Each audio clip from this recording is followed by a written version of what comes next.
Okay, everybody, welcome back for our final panel of the day.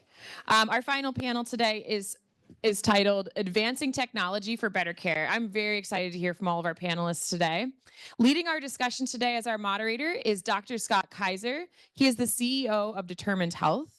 On his panel today, we have Cole Samaroo, who is the co-founder and CEO of Senior Tech Connect, Janet Hamada Kelley, the executive director of the Alzheimer's Association San Diego and Imperial Valley. And finally, we have Joel Dion, who is the founder and CEO of Partner in Aging Technologies. Please give a warm welcome to our panel. Well, thank you. I mean, this is really wonderful. The presentations, what we heard with the film so far, really great lead up to our kind of closeout role here. To think about how technology, as it continues to transform healthcare, we're going to focus on how innovative tools and solutions can enhance care for older adults. We're going to talk about emerging technologies.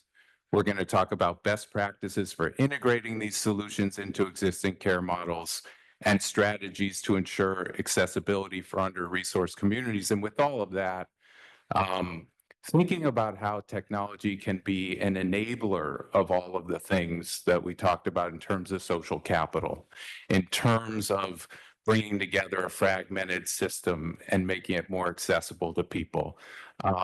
And sadly, as we know, all too often technology is more of a barrier at this point, and it really needs to be a facilitator. And this panel is going to start to explore kind of the path for how to get there. And with that, we're going to think about how we can be responsive to the needs and input of caregivers and community orgs so that we can drive meaningful change and improve outcomes in aging services. So with that, I'd like each of the panelists to just give a little bit of an introduction beyond what we heard so far in the title, a little bit about how you got into this space and kind of the general perspective that you bring to our discussion today. Let's start there, and then we'll dig into a little deeper into kind of what people specifically do and take it from there. But Cole, why don't you, I've got Cole, Joel, Nicole wasn't available, so we got thank you, Janet, for keeping me sane here. But let's start with Cole. Absolutely. Can everyone hear me okay?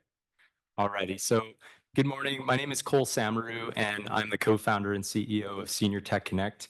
So my journey into the aging space was in a prior life, I was a Marine Corps officer up in Camp Pendleton, so Oceanside resident. And while I was on deployment, that was the time when my grandfather was going through his journey with Parkinson's. And you know, getting out of the military, talking to my grandmother after he passed in 2022, and understanding how much technology was the single common denominator in the things that she struggled with as his caregiver. I thought there needs to be a way that we can bridge this gap. There needs to be a way that we can make technology inclusive to those that didn't grow up with this in their hands. So that's really what brought me to Senior Tech Connect. My co-founder, Angelique Suarez, is actually an advocate with the Alzheimer's Association in South Florida. So we kind of support both coasts with tech education, and I'm always in love with learning about the, you know, complexities of aging and the things that people go through on a daily basis that I might not be able to personally empathize with. So thank you. Excellent. Janet? Good morning, everyone. Janet Hamada Kelley with the Alzheimer's Association. So I have been in the voluntary healthcare space for about 10 years. I was previously with the Leukemia Lymphoma Society and the MS Society. But my journey to the Alzheimer's Association started because of my personal connection. My husband's grandmother had Alzheimer's, and I really leaned on the organization for their information. I went on their website. I found resources that helped me with the specific topic that we were challenged with, and just learned about all the resources that are available, the free education that's available in the community. And I am really proud of the fact that as a national organization, we are dedicated to our local community. And so it's all about raising that awareness, providing the resources and support. So we say, you know, not if, but when you need us, you know where to go. go and how to get that help. My journey with kind of being in the voluntary healthcare space started because I wanted to be a doctor, but then I quickly learned that that was not my strong suit, but I can help really smart people by fundraising and making sure that they have the resources to do the brilliant science and the work that they need to do to help families. And really for me, my other personal connection prior was having family overseas. My family, my grandparents lived in Japan, and there was a lot of barriers as far as access to information. My parents speak Japanese. English is not their primary language, so even accessing information in terms of websites or phone calls, making sure really utilizing technology as an opportunity to be able to supplement and complement the things that organizations are doing in community by being able to translate and have additional information and also cultural relevance. So I think all these pieces definitely play a role, especially as, especially in dementia caregiving, it is not an individual case, right? It's the family that's working around it. And oftentimes not everybody is in the same household. So being able to use technology to connect, I think is really important. That's great. And I didn't mention, so my background, I'm a family physician and geriatrician who went to medical school, became a doctor, only to learn that actually I really wanted to be an advocate and a social worker and a librarian. But I at least I can play a doctor on TV very well now. But Joel? Hi, my name is Joel Dion.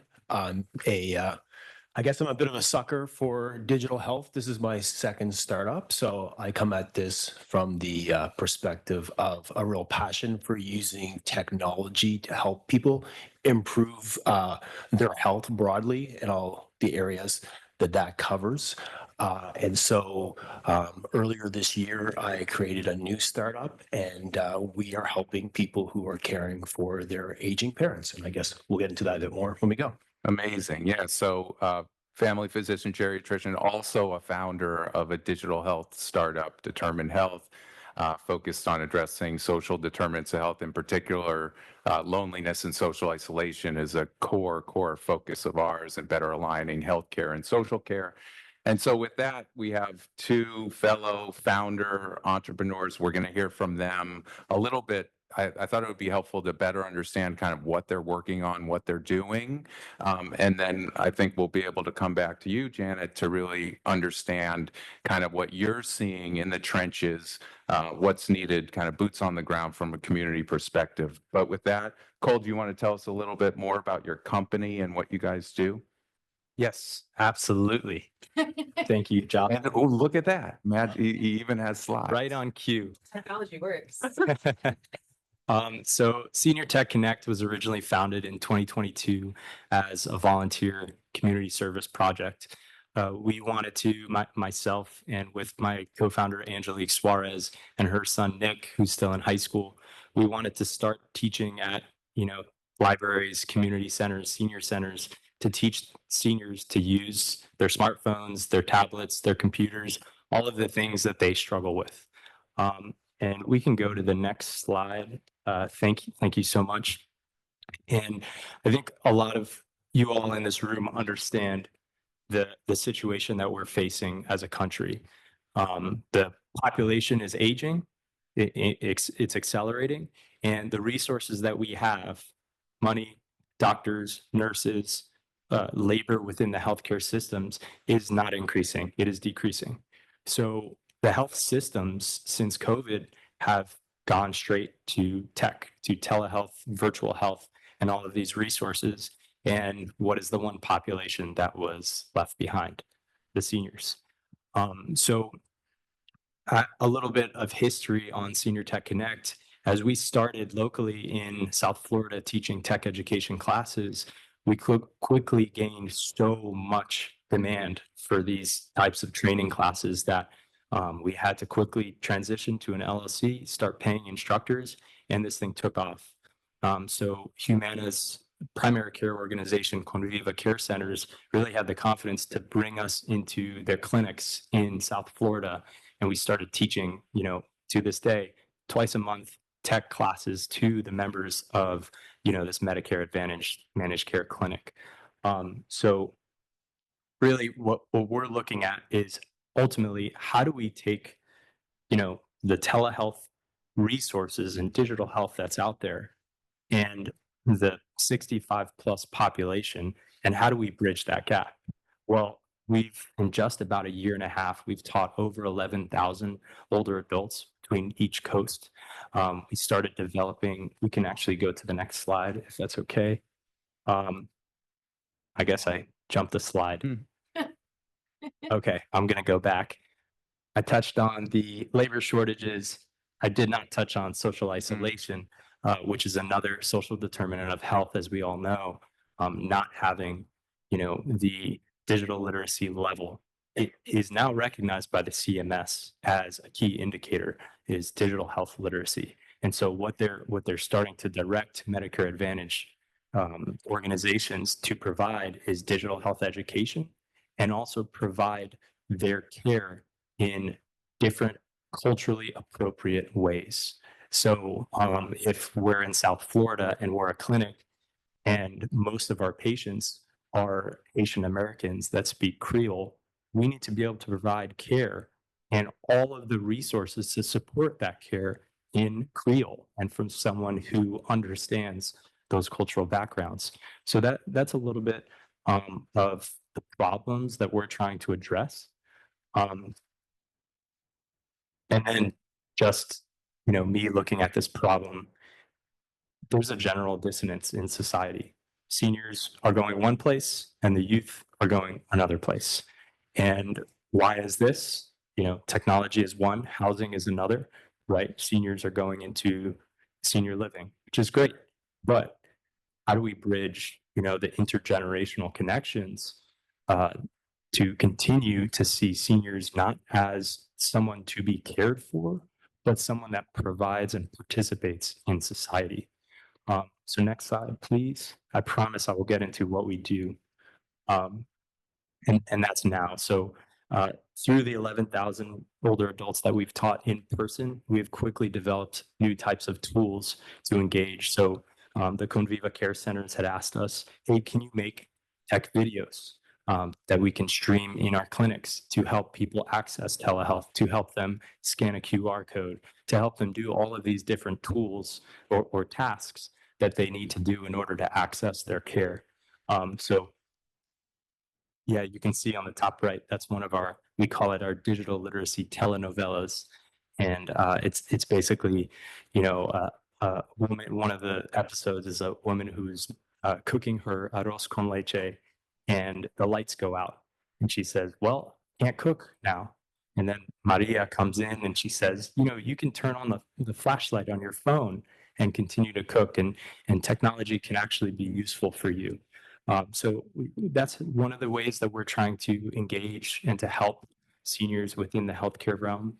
And then the other is through different types of integrations to bring the tech level, the barrier that the healthcare organizations have set, and just bring it down, right? What we've seen is a lot of the students, or we call them students, but a lot of the seniors that we work with, they might know how to text or they might know how to call. But once it gets to scanning QR codes, once it gets to getting on the internet, that's where they reach the struggles. So in working with some of the healthcare organizations, we're trying to bring their initiatives and their campaigns down. So that's why we developed, our AI tech coach, where instead of having to scan a QR code to update your email address in the patient portal, what you can do is just text help to this phone number and it'll send you that link right to your phone. You click on it and you can change it. So just making, those processes, those online forms a little bit easier, it can go a long way in increasing the adoption of telehealth. And I personally believe that if we can take 10 to 15% of older adults and allow them the ability to use telehealth, then that saves a lot of time and resources and, care for those that cannot. So that's just the one little piece we're trying to solve. That's great. And, Mark Friedman talks about how we live in an increasingly age segregated society, and just thinking about how the digital divide adds to that. And we all know now in terms of healthcare, how much, especially during COVID, it changed that everything's QR code, portal driven. I mean, I know I'm trying to reschedule an appointment now and it's a nightmare because I can't just talk to a person and my code's not working to get in. And older adults really being the victims of this in terms of lacking that kind of universal design that you would get. You know, you think of curb cuts being good for everybody, not just people with wheelchairs. Anyway, Joel, do you want to tell us a little bit about your solution? Sure. So yeah, once again, my name is Joel, and from Partner in Aging, and our objective is to help keep aging adults safe at home by keeping them safe, healthy, and prepared for the future. So I guess I'm going to be preaching to an audience that knows all this already. But, we have a large population of aging adults, and 9 out of 10 of them. Sorry, I don't know if this mic is working or. No, it is. You're good. Okay. And we know that in general, almost all aging adults want to age at home. And, someone mentioned being a family caregiver and how difficult that is. And most of these adults who are aging are relying on their family as being their support network and, the means to make this happen. And the families want to support this the best they can. But the question is, how do they do this safely?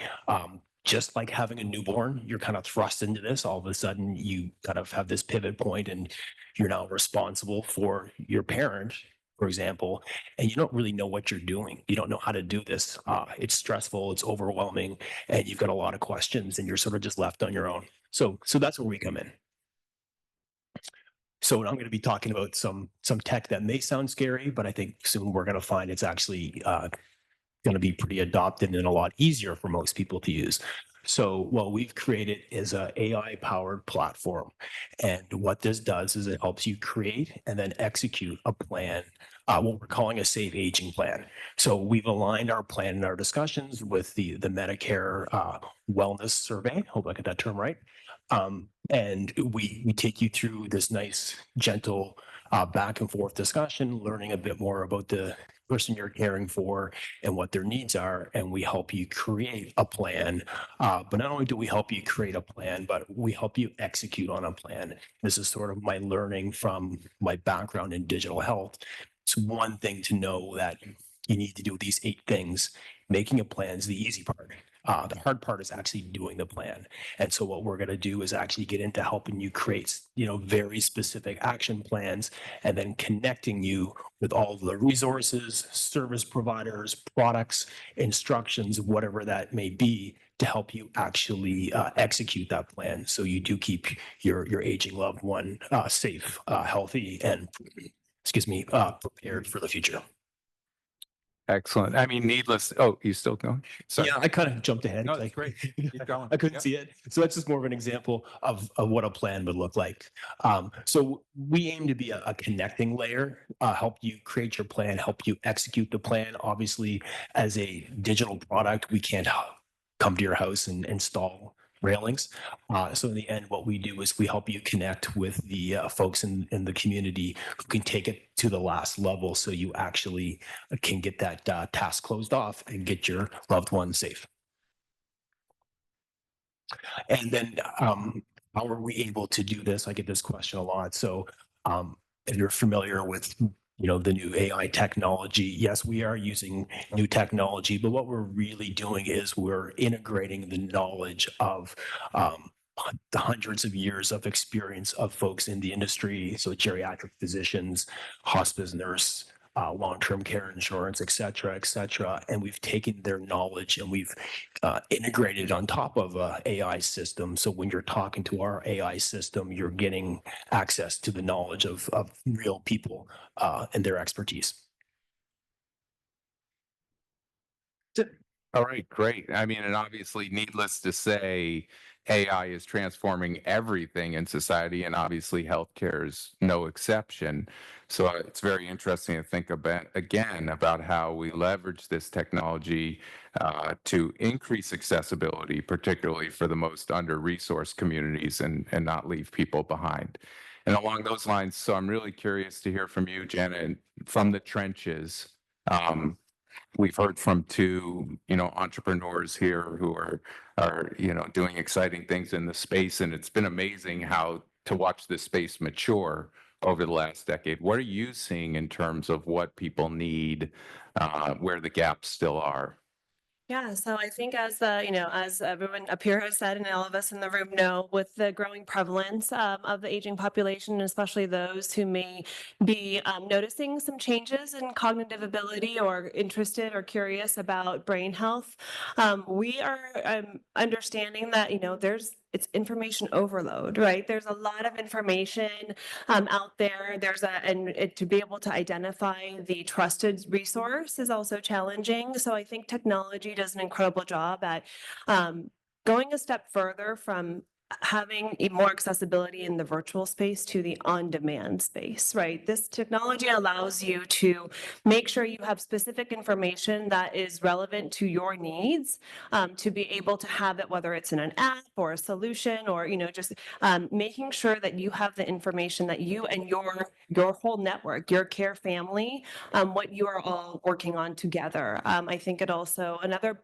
piece I just want to highlight in technology is it allows people to maintain their independence, right? So whether it's smart homes or motion sensors or, location tracking, it allows people to maintain their sense of independence, as well as security. And so I think that there's a lot of pieces. When we do some of our education around healthy living, it is really focused on lifestyle factors that support brain health. And we talk about challenging your brain. So we all know using technology does that, because when we're navigating a new app or a new tool, we are definitely using parts of our brain to be able to expand. The socialization, I think, is also really important. And so whether it's going to classes to learn technology or to be able to connect in an online community, I think is really important as well. And then, like, as I mentioned, being able to maintain that independence.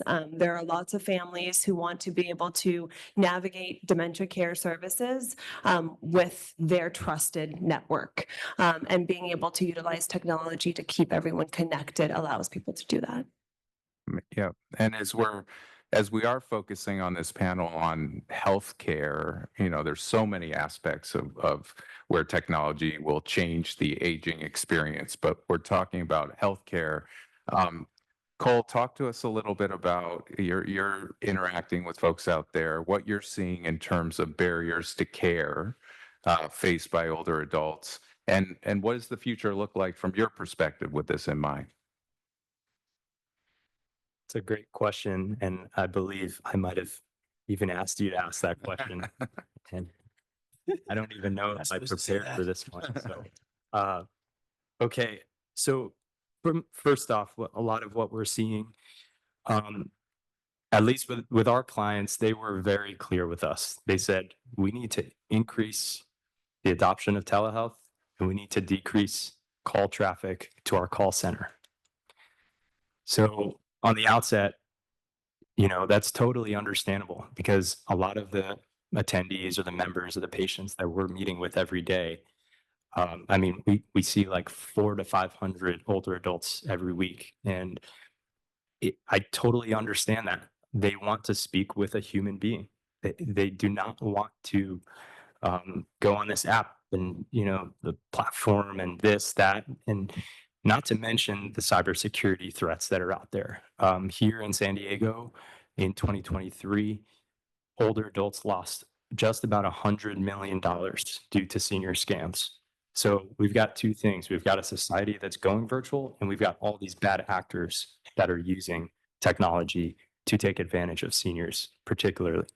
So it's not easy. It's a very complex problem, but we're trying to attack it in very, small bite-sized pieces.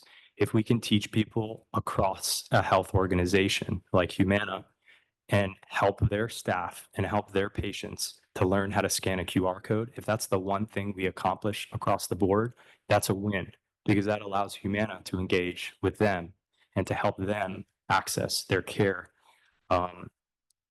So what does the future look like? I think, people often ask us, who else is doing this in this space? Who else is looking at digital literacy? I think there are a lot of people out there, but we need more people. We need more competitors. We need, you know, it takes a village to really support this population, like was said before. So I think the future looks like finding those little gaps of areas where, we can either support with technology in order to save time for the face-to-face, right? The primary care organization is trying to leverage technology so that they can provide the most face-to-face time with their providers and the patients. So I appreciate that innovative nature that Humana has had, and we are continuing to learn about the space and how we can support it. But I hope that answers the No, question. I mean, it's interesting because a lot of times people will develop technology and it's almost a hammer looking for a nail. But, just kind of, that was really interesting in hearing about your background and what you guys are doing, that this perceived pain point from the managed care organization's perspective of the inundated call center. And it's kind of interesting to think about, like, well, where are the pain points where you can really deliver value and succeed as a business and see your technology thrive and grow? I mean, I think there's so many opportunities. I'd love to just hear from any of you about thoughts on how to integrate into existing care models, knowing that we have such a fragmented, broken system in so many ways. Any thoughts on, how to approach that? I mean, this was interesting. I'm guessing you didn't go into it thinking, oh, we're going to have a business because they don't, their call center is overwhelmed. So other thoughts on integrating into a fragmented care system and where the opportunities are to scale? Yes. So from my experience, and again, we're really focused more on the family caregiver, and what we're seeing, and from talking to a lot of physicians, is something like what we're working on can integrate really well, because physicians are often providing a lot of this guidance and advice to the families, because that's who the family trusts. And that becomes their one-stop shop, or even caregiving agencies. When you have a caregiving agency and you have an RN, they spend a lot of their time answering a variety of questions from the family members.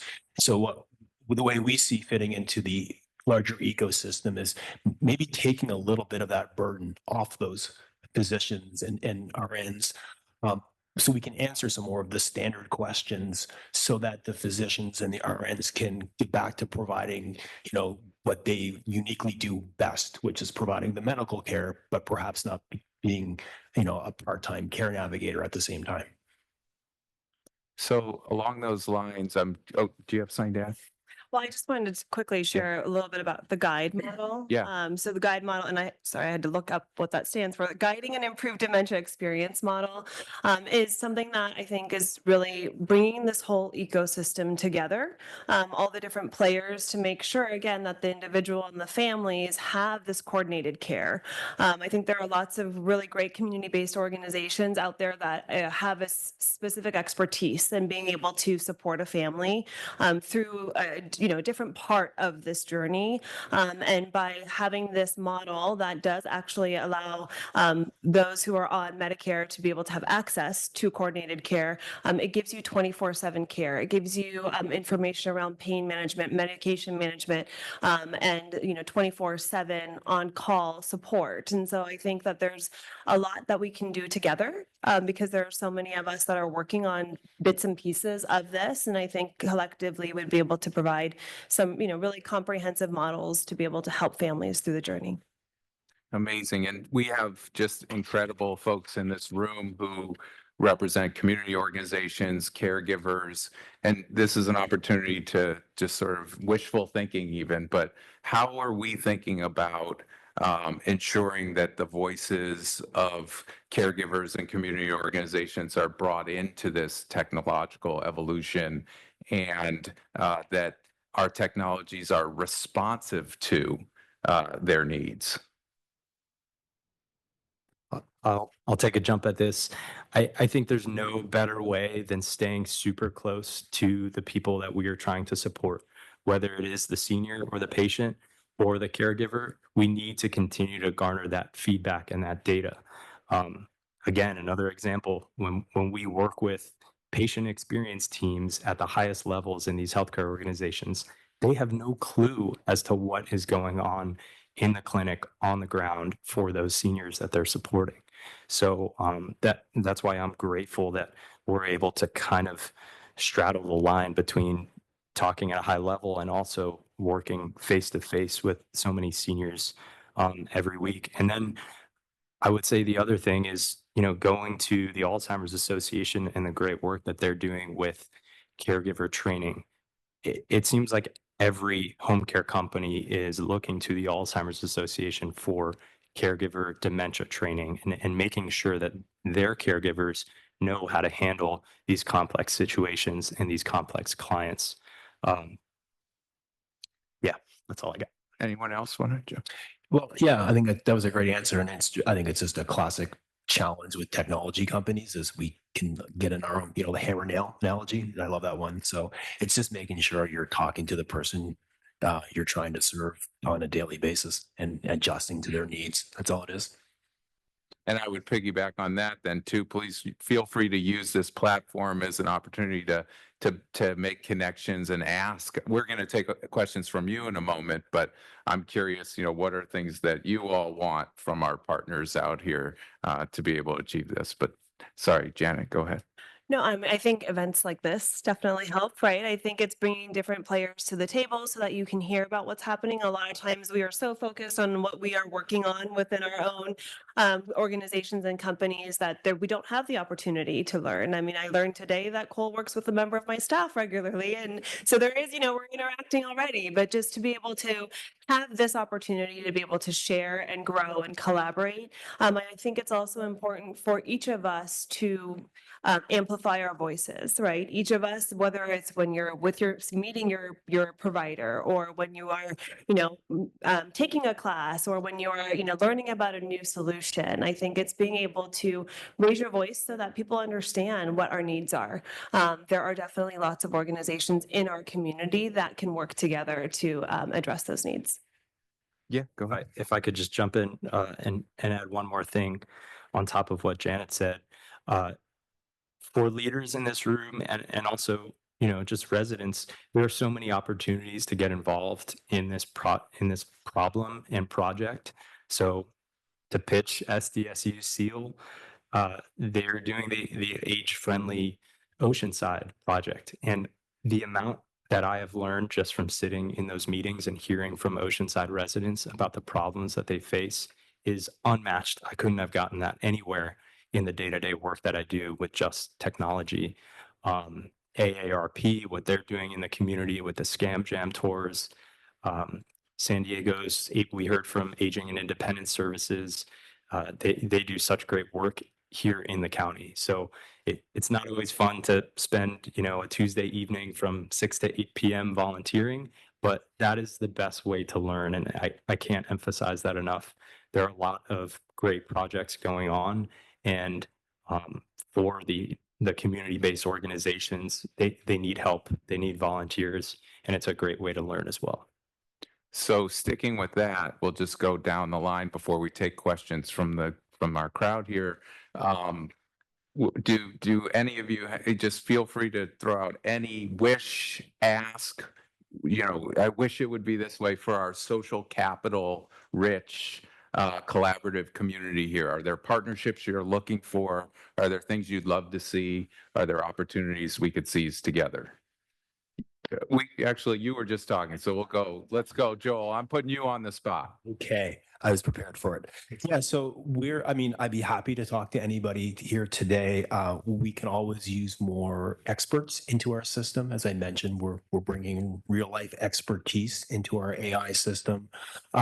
One of our objectives is to connect people with trusted resources. That's come up a lot, right? We know the people who are caring for a parent don't know who to trust and where to spend their time and money. So I'd love to talk to anybody who provides some great services and have them join our network.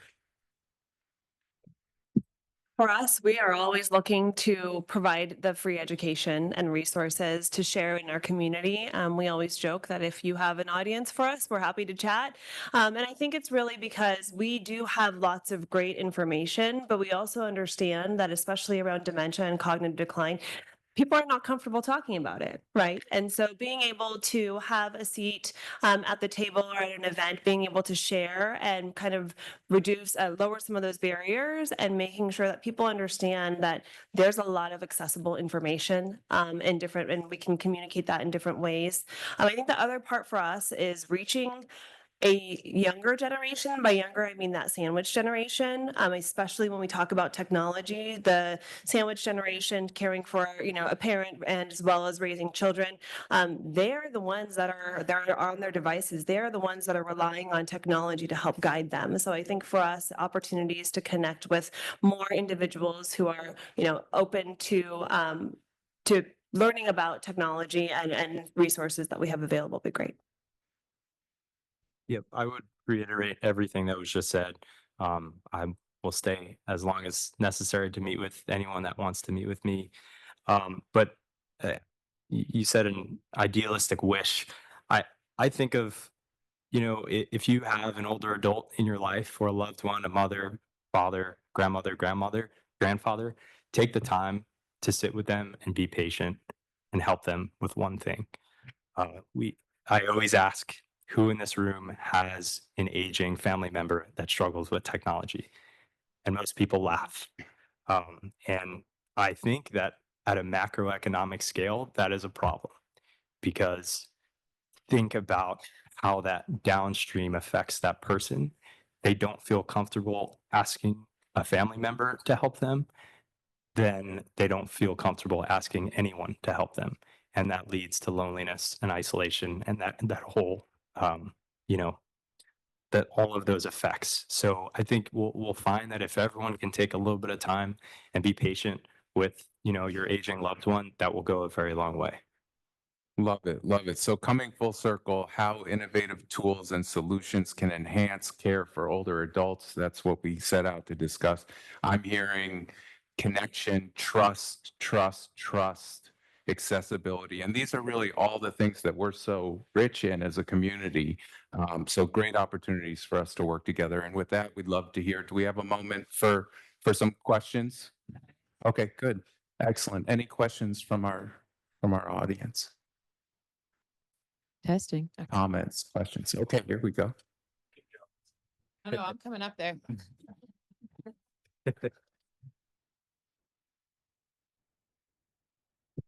Hi, I'm Brian from Cal State San Marcos, Health and Human Services. And yesterday we spoke with much of our faculty core around AI in the classroom. And many of our own faculty who use technology on a daily basis don't trust it. Mhm. How can you convince an older person who's just getting on a smartphone that AI is something that can help them? And where do you see the biggest hazard in AI right now with healthcare? You're the most AI. Oh, yeah. That's it's a tough. You have to answer on behalf of all AI. Go. Great. Yeah, no, it's a very fair question. And I was just reading today about how basically every college kid just uses ChatGPT to answer every question now. So, I mean, from our perspective, right, you can put a lot of guardrails up around AI. You can program it in a way like we are, where it doesn't go outside of its knowledge base, and you kind of control its knowledge base with your internal knowledge. Then obviously you have a little bit of a marketing job to sell the user of that. I do think we're probably about a year away from people realizing, though, that this is actually a much more convenient way of accessing information than what we're used to, like going to a website and having to browse through it or search through it. So I think we're going to hit a pivot point soon where people get really, really comfortable with it because it's so quick and can be so accurate. But time will tell. I mean, I just think that there's value in that skepticism too. And that's why it's really incumbent upon us to have community generated solutions that are responsive to people's needs. Because I mean, look, I live with, my wife is a complete Luddite. She thought, God, I'm just going to get in some stranger's car and they're going to drive me around. And, like every single thing that's transformed society, she said, why do we have this? And, I think I hear that from a lot of older adults. And instead of trying to convince them, I think we should be listening.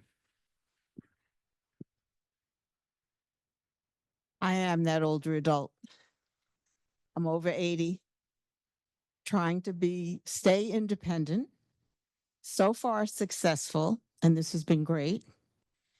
Very anxious about all of the technology and the AI, and one of the things that really makes me anxious is how quickly things change. Every time I master one thing, and I have wonderful adult grandchildren who help me and daughters who help me, but they don't live with me. We're a little bit apart, and it's very anxiety provoking. So I don't know what we can do. I have Alzheimer's in both sides of my family. I'm anxious about getting Alzheimer's, and the neurologist says he doesn't see signs yet, but I don't believe him because I see changes and signs every day. So telehealth, ugh. I want to talk. I don't go to the bank and do those transactions. I go to the bank. I won't do, I'll make changes, make payments online, but I don't use ATM. I've never used an ATM. I laugh when they send me a new card because I want to see somebody. I want to talk to somebody, and that's part of staying engaged in the community. So we have to find a way to balance it and to help us as we age to prepare for these changes. So that's all I'll say. I am here. I'm excited about what I'm hearing, a little bit scared, but working at it every day, as many of us are. And thank you for listening. Oh, wonderful comments. Any reactions to those comments? I mean, touched on so many key points and exactly what we're talking about. Any reactions? Anything you'd like to share, Beth? I could jump in on this one, and I completely hear you. And we just did a presentation in Solana Beach on AI and the pros, the cons, the fears, the questions, what are the myths? And we had about 65 people there, all older adults.